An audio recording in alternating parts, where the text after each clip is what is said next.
The first Indigenous athlete to be offered an AIS scholarship and the first Indigenous woman to be on the Australian netball team.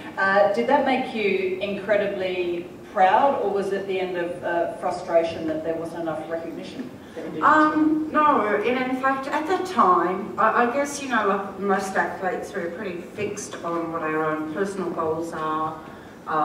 You know, having pretty rigorous training and competition regimes, so you're pretty focused on the here and now and what you've got to do next. At that time, I was completely unaware that I was, in fact, being the first of anything. It wasn't until, you know, a couple of years after that I realised, wow, I really did do something that was quite unique and quite phenomenal. So there was never any frustration. If anything, there was quite a lot of frustration because, you know, netball, like all women's sport, got very little media attention. Netball has, for Australia, has been, you know, a world leader in netball for a long, long time, and collectively we were quite frustrated at the lack of sponsorship and the lack of media attention. Except when we went to New Zealand and I was in the team, and every time we picked up the paper, all we saw on the front page was Ella. And I thought, oh wow, the boys are in the country, you know, what's going on? Because it's such a mad rugby union in the country, of course. But, you know, the New Zealand media really went mad on the fact that there was an Ella playing netball. And, you know, the New Zealanders are mad on netball anyway. So I was a little embarrassed at a lot of that attention. I was quite uncomfortable about that. It took a lot of getting used to. Because I don't like being compared to my brothers, and they don't like being compared to me. They don't come up very good. But yeah, so no, never really frustrated, just really on the here and now, perhaps a little frustrated for netball generally. And you've stayed involved in netball. You developed a team called the Pearlers. Can you I have a club called the Pearlers. Tell us about that? I started that club because, you know, I've done a lot of work in Aboriginal affairs. Besides playing netball, I've, you know, done a lot of work around child protection issues, about working with families that are in crisis. I have a history of child sexual abuse myself. For me, sport was a way for me to feel good about myself. When I performed well on the netball court, I got a lot of positive feedback about myself. That really helped to build my self-confidence and really helped me to develop some inner strength to cope with what was going on in my life at the time. And I think, you know, as an adult and, you know, after my own netballing career, I can look back now and understand that, you know, sport really gave me a lifeline. And I think that is terribly important. Of course, if you want to, you know, be an elite athlete, you can travel the world, you can go to the Olympics, you can develop a career now in sport, and that is absolutely fabulous. But, you know, I don't know how many millions of girls play netball, and our squad is 12. So you have to be exceptional to get there. But, you know, netball and sport in general has so much to offer.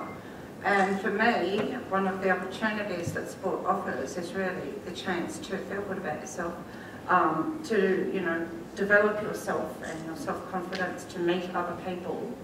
And it really, for me, and I think for a lot of other girls, provides a solid, you know, basis to move forward in the future. And so I put a lot of time back into my community through my local netball club. And it sounds like, from what I read about them, it sounds like they're all most appreciative. Can you just tell us, before we open the floor for the last time for questions, how do you feel about racism in women's sport? Do you think that there has been any change since you started playing? I did read a paragraph of an interview you did whereby you just played your best and started being picked for teams and tried out for representative teams. Didn't think anything of it when you weren't picked, but one of your teachers was very, very angry that you had been marginalised for being Indigenous. Is that how you saw it then, and is that something you see continuing now? It wasn't how I saw it then. I think when you are the victim of racism and discrimination, that sometimes you can be unaware of it because, you know, well, you're very young. And, you know, as I mentioned earlier, there was a lot going on in my life. I didn't have a lot of self-confidence. So, you know, it was never of, oh, gee, you know, I was the best player on the court and I didn't get picked. For me it was, oh, I'm just not good enough again, and put down. And so for a lot of my early life it was much like that, but one of my teachers, who went on to be my coach for many years, you know, was outraged at that. And I found out many years later, in fact, that she decided to do something about it. And so she got involved in school sport administration. And I think is now one of the longest serving school sports administrators, recently retired. But her view was that that was unacceptable and that should never happen to any child. Later on in life, when I got to high school, and actually I never got picked for a state team in high school, but picked for New South Wales under-16s. So I never really, and I had a couple of experiences of racism. As I got older, I began to understand what was going on about that, and I started to do things about that. I started to, you know, talk with my teammates and my the team staff about what it meant to be Aboriginal, about what my circumstances were, and about, you know, helping people to understand what some of our cultural differences were without being afraid of that. And now I take a very strong stand against racism. I have to say though that sport for me is going one of those levelers.